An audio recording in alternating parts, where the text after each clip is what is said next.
Hello, on y va pour la vidéo de la pleine lune en Poisson, une semaine avant, une semaine pendant, une semaine après, avant, pendant, après. Comme d'habitude, d'abord je lis le bouquin, ensuite on va aller voir l'énergie de cette pleine lune avec le tarot de Marseille. Ensuite, je fais un tableau de 9 avec un tarot Rider-Waite radiante. Et à la fin, des conseils. C'est parti, la pleine lune de septembre sous le signe du Poisson, c'est la lune de l'équilibre. En cette pleine lune de septembre, relions-nous aux différents aspects de notre vie pour dresser un premier bilan de l'année. C'est une rentrée, même symbolique, qui nous amène à considérer nos premières récoltes. L'automne, normalement, c'est quand le fruit est mûr et qu'il tombe. On plante au printemps, ça grandit et on récolte à l'automne. Donc normalement, en fonction de ce qu'on récolte à l'automne, c'est-à-dire fin septembre, on commence déjà à apercevoir qu'est-ce qu'on a planté, est-ce que c'est bien, est-ce que c'est pas bien et qu'est-ce qu'il faut ajuster.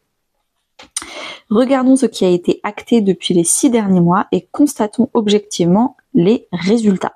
C'est le moment de gagner en équilibre, d'éprouver à la fois dans le corps et l'esprit notre part d'ombre et de lumière. Cette lune demande donc de travailler équitablement notre yin et notre yang. Petite parenthèse, allez écouter mon podcast sur le yin et le yang si vous n'avez pas déjà fait. Mettons à niveau ce qui dissonne et ouvrons nos cœurs aux émotions qui nous traversent. Ce chemin concerne tous les aspects de nos vies, dont la sexualité. Après une période d'ouverture à nos désirs, ajustons pour donner et recevoir équitablement. Quelles sont nos envies? Comment vivons-nous le plaisir? Ce temps de profonde restructuration est nécessaire. Beaucoup d'émotivité peut surgir sous cette lune. Laissons-la couler. De toute façon, le Poisson, c'est un signe très très émotif, donc peut-être qu'on sera influencé pour être beaucoup plus émotif. Ne nous jugeons pas durement. Laissons cette intransigeance à la porte. Alors on va voir si la reine de coupe, qui est la reine de la compassion et de la douceur et de la non-exigence, va ressortir dans le tirage. Acceptons nos contradictions. Elles peuvent aussi révéler nos forces, car finalement, si nous acceptons d'être vulnérables, nous devenons authentiques. Apprenons à écouter notre corps. Lui sait nous parler et c'est à nous d'écouter. En ce mois de septembre, c'est la gorge, porte des poumons, organe de l'automne dans la médecine chinoise, et le thymus qui mérite toute notre attention. Ensemble, ils renforcent notre capacité à résister aux agressions extérieures. Cette lune libère notre parole, tout en nous apprenant à tenir un discours authentique et équilibré. Chaque mot contient une vibration que nous devons harmoniser pour vivre pleinement notre vérité. Le mantra, c'est « La médecine de la parole agit en moi ». Moi, je dis toujours « Les mots, M-O-T, guérissent les mots, M-A-U-X ». Et sur mon site internet, je mets toujours à disposition le dictionnaire des mots en PDF. Et mon chat est clairement d'accord avec vous. Je sais pas pourquoi il se met à miauler tout de suite. Donc, il y a vraiment un équilibre yin-yang, un équilibre entre la parole et le corps, écouter le corps qui arrive. Est-ce qu'il y a d'autres choses? Non, c'est bon. Et ben dis donc, ça commence très très bien. Allez, on y va. C'est quoi l'arcane qui va nous accompagner tout le long de cette pleine lune en Poisson?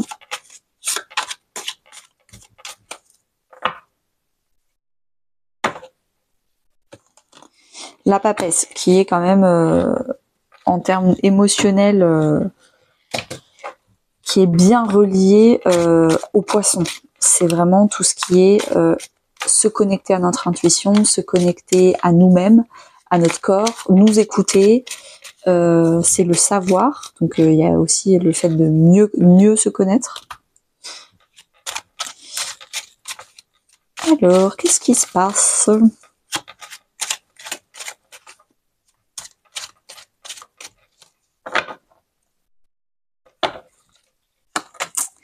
Avant, pendant, après.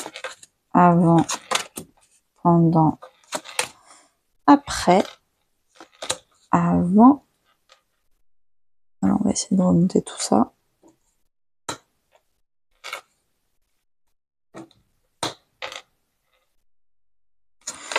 Pendant, après. Ah, la lune, là, on est sur... Bon, là, c'est le cancer. Je me demande pas si la papesse, c'est justement le poisson. Je m'en rappelle plus. Alors, dernièrement, la dernière nouvelle lune en vierge, du coup. Ce qui s'est passé pour vous, c'est que vous avez fait du développement personnel, vous avez appris, vous avez fait attention à constituer un projet, à constituer, ça se trouve c'est vous-même votre propre projet, donc du développement personnel, mais vous êtes dans l'apprentissage, vous êtes dans la construction avec le page de Pentacle. Là, le début de quelque chose, vous êtes encore pas hyper mature, mais vous y allez parce que vous en avez envie, parce que c'est votre direction. La semaine avant la semaine de la pleine lune, en Poisson, nous dans notre tête, on se sent solide, on se sent généreux, en confiance, entouré des bonnes personnes. On se sent être un bon gestionnaire financier, un bon gestionnaire de notre temps. On se sent vraiment bien et en sécurité. Dans la matière, il y a des conflits. Il y a la colère. Le 5 de bâton, c'est la colère, le conflit. Donc ça sera différent pour tout le monde. Est-ce que c'est dans votre vie professionnelle? Est-ce que c'est dans votre vie personnelle? Mais vous êtes tout le temps obligé de débattre, tout le temps obligé de vous justifier, tout le temps. Au bout d'un moment, en fait, vous en avez marre. Il y a vraiment une colère qui est en train de monter. La colère est forcément liée à la blessure d'injustice, et qui dit la blessure d'injustice dit forcément qu'il y a un manque de justice et qu'il y a un manque de pardon. Donc, est-ce que vous avez la justice? Non.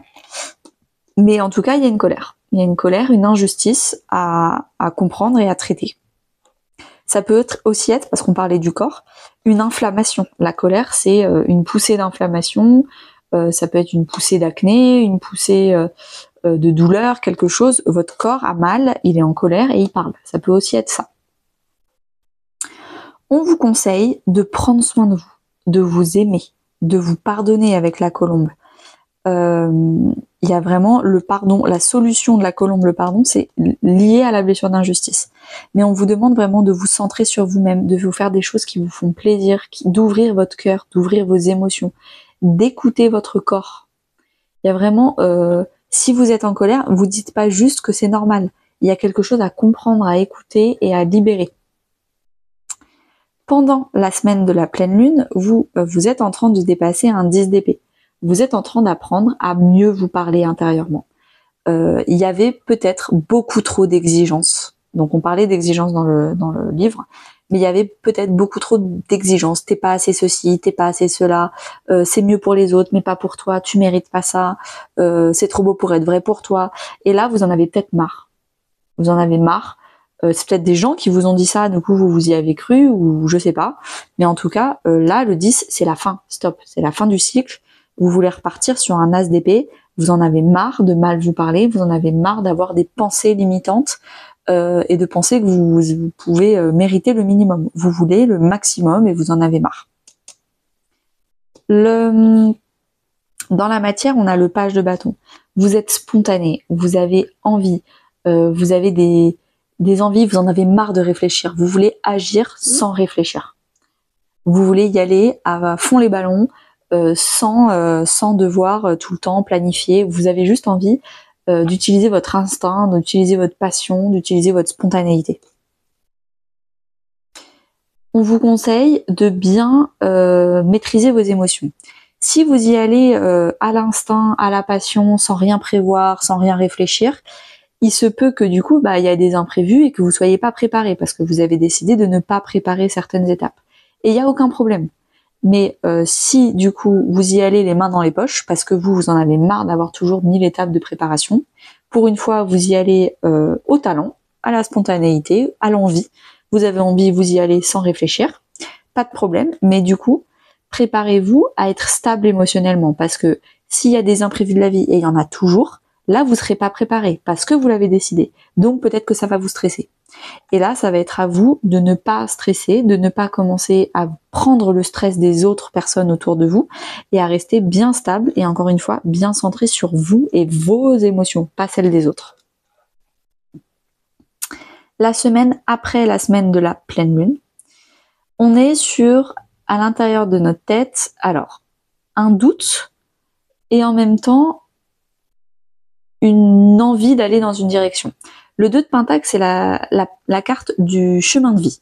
Donc là, on avait envie d'y aller. Là, on avait envie d'y aller. C'est des cartes qui disent que on a trouvé un peu notre passion, ce qui nous motive dans la vie, ce qui nous fait briller la pupille, ce qui nous fait vibrer le cœur. Donc le chemin de vie, on l'a trouvé. Il y aura des hauts, il y a des bas. Vous voyez, il y a des vagues derrière. Donc on l'a trouvé, mais va falloir y aller. Mais on doute encore un peu parce que je pense qu'il y a encore un peu de pensée limitante de mais si je vais pas y arriver, et si en fait j'aurai pas assez d'argent, et si en fait j'aurai pas assez de temps, et si en fait, et vous doutez, vous jonglez encore un peu entre le passé, les croyances limitantes et votre envie, votre passion qui vous attire grandement. Dans la vie, dans la matière, vous prenez de la distance avec vos émotions et vous restez factuel. Ok, factuellement, pourquoi je doute? Factuellement, qu'est-ce qui est bien, qu'est-ce qui est pas bien? Combien d'argent j'ai sur mon compte? Combien de temps j'ai à disposition le soir et les week-ends? En fait, voilà, vous comptez, vous posez les pour, vous posez les contre, vous faites des listes et vous mettez vos émotions de côté. Factuellement, est-ce que ça va fonctionner ou pas? Vous prenez du recul et une vision d'ensemble vous fait beaucoup de bien. Dans les conseils, on vous conseille avec la lune d'affronter vos peurs. Et c'est pour ça, de mettre de la logique, grâce à la reine d'épée, sur vos peurs. Les peurs, c'est souvent quelque chose d'illogique, quelque chose de non contrôlable. Et en fait, on vous dit, mettez de la logique, mettez des listes, faites des pour et des contre, et vous allez voir que en affrontant, en regardant en face vos peurs, en prenant vos peurs et en les mettant sur un papier noir sur blanc, vous allez vous rendre compte qu'en fait, c'est pas des peurs. C'était juste des inquiétudes, et à force de pas les adresser, de pas les regarder en face, elles ont grossi. Et là, le fait de les regarder en face, elles rétrécissent. Et c'est ça qu'on vous dit. Donc ouais, il y a un rééquilibre à faire entre vous et vous-même, vous et vos émotions, vous et votre corps, pour aller de l'avant. On continue avec des petits conseils. The Thread of Fate, je crois que c'est ça le nom de l'oracle. Alors, drôle. Il y a la compassion, je vous avais dit, ça se trouve, la reine de coupe, elle va sortir. Bon, elle est là, hein, enfin, différemment. Donc, les deux conseils, c'est faites-vous confiance. Arrêtez de douter, arrêtez de mal vous parler, arrêtez d'avoir 1000 étapes de préparation, arrêtez de vous battre peut-être avec un entourage qui n'est pas d'accord pour que vous partiez, et allez-y. Aimez-vous, faites-vous confiance. Arrêtez de douter, faites des listes, etc. Soyez factuel, mettez vos émotions, vos peurs et vos angoisses de côté, votre stress de côté. Restez dans les faits. Je fais ci, je fais ça, voilà. Faites-vous confiance, ça va très très bien se passer. Et même si ça se passe pas exactement comme vous voulez, de façon parfaite, soyez dans la compassion avec vous-même. Personne n'est parfait. Évidemment, personne ne fait les choses parfaitement. Et ça va bien se passer. Du moment que ça se fait et que vous avez des belles émotions et que vous avancez un pas après l'autre vers votre passion, vers votre rêve, il n'y a pas de problème en fait. Donc arrêtez de vous foutre une pression et une exigence pour que tout soit parfait. La seule exigence que vous devez vous mettre, c'est est-ce que je profite de ce moment à chaque minute de ma vie, à chaque minute de ma journée. Et elle est là le plus important. Donc il va falloir équilibrer votre stress, équilibrer vos peurs. Ce sera le bon moment, je pense. Ok, merci beaucoup à tous. N'hésitez pas à aller voir la vidéo de la lune d'avant et la lune d'après. Normalement, je les ai toutes sorties. Comme c'est des vidéos intemporelles, chaque année, ce sera la même chose. Mais vous allez voir, moi, je trouve ça fascinant et magique à quel point les énergies se renouvellent et à quel point, d'une année sur l'autre, les tirages me parlent toujours autant. Très très belle journée à tous et puis à bientôt sur Instagram ou par email. Très très belle journée.